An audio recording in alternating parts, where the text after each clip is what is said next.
A common problem with new lifters and the split jerk, and it can be a problem with experienced lifters too, is that of knee position. The back knee tends to require a little more attention than the front knee, but we'll cover the front knee position briefly, and then we're going to move on to the back knee.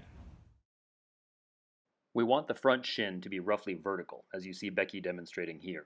So if you find that your shin tends to be angled forward when you land, as Becky is now demonstrating, you probably need to reach further with your front foot. To help with this, try cueing yourself to reach further specifically with your front heel.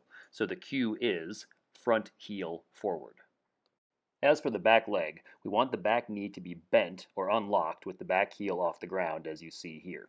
While the knee bend is not going to be 90 degrees, so don't do this, we certainly don't want the back knee to be completely straight either, and that's a common problem that needs to be addressed.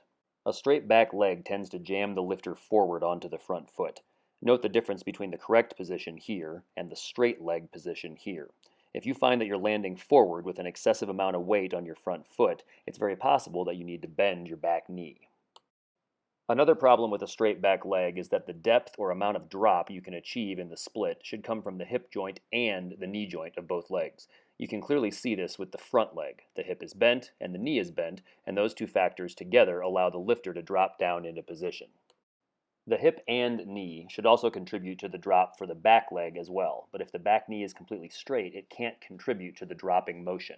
This will typically mean that the only way to drop lower is to bend the front knee even more, which then pushes the front knee forward into a weaker position. On a lesser note, allowing the back knee to bend means the hip of the back leg doesn't have to occupy as severe an angle as it otherwise would. Note the difference between these two positions.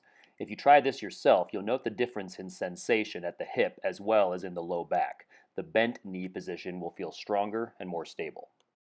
To help fix a straight back leg, try one of the following cues immediately before performing the jerk.